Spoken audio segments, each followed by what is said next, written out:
Hello guys, welcome back to an episode review of Hollyoaks for today, Wednesday 9th of April 2025. A lot of hilarious scenes as well as serious scenes.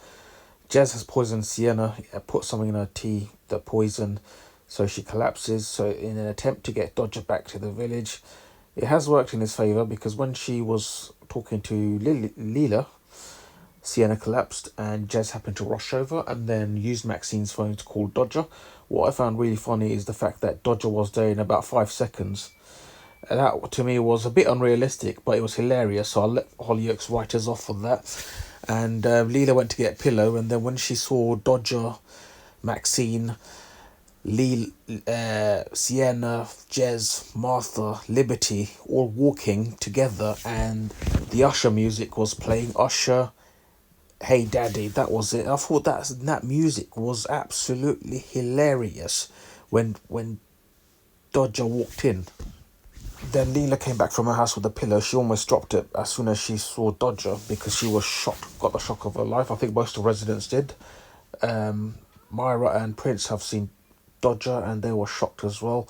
Later on, Myra was at the Dodger or Blake household and she was demanding that Dodger plays some sort of paternal part with his daughter Myra Pocahontas because she's now asking questions. He outright refused, and then till Myra Pocahontas walked in, and she heard that her dad doesn't want to know her until Dodger chased her, and then he had a word with her. Don't think he did his best, or he tried his best and he didn't work. Jez had a word with him, and Dodger had to go when Rex nearly ran him over. I'm hoping that this trouble that Dodger's got himself into now with Grace and Rex, I'm hoping that Jez is following Dodger. That's what I'm hoping, because if Jez is everywhere and managing to, be at the right time and the right place, surely he'd help his son out. The only thing I didn't like about this Blake whole storyline was the fact that Jez has poisoned Sienna.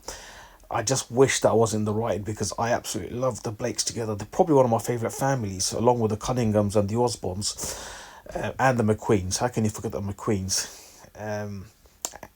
And Warren's family, the Fox family as well.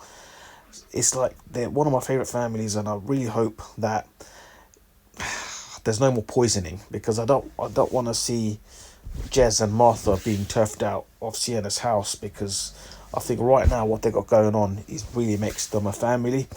When Dodger had to go back with Rex to the place where Robbie's being held hostage, Grace was there waiting for them, and Grace and Rex have kind of said to Dodger, prove that Robbie doesn't mean anything to you. That's when Dodger surprisingly landed a couple of punches on Robbie. I really felt sorry for Robbie. I am absolutely banking and hoping that when the Robbies comes out and managed to come out the other end, he drags Grace and Rex down all the way and teaches them a lesson. That's what I cannot wait for. Also, she's out of her depth messing with D.I. Banks' operation, because not only he's got the power, he's a police officer and he's a big time crook. So it will take a lot more than her to hold private wakes or parties in her club and try and deceive D.I. Banks, who's a notorious gangster by the looks of it, and he's got the police force with him. Well, let's see what happens in the next episode. Elsewhere, Donnie is really trying to help Dylan. That's what I like to see. The only thing that I would advise Donnie is probably, have a search for Vicky, because she's also missing. And I'm also thinking, where is Vicky gone? Along with, why is she not in the same place as Robbie? Because if she's been kidnapped by Grace. The absolutely hilarious scene was when Tommy was hugging Joel in the village and he's constantly asking Joel about Leela and how did Leela take the news, and Tommy's just all up in Joel's business and he's not letting go of him. And when he hugged Joel and Leela saw that, I just found it absolutely hilarious because it's so random, and the fact that Joel's not questioning Tommy's extreme closeness, and yeah, it's an obsession at this point. I think I'll see you in the next episode review. Peace.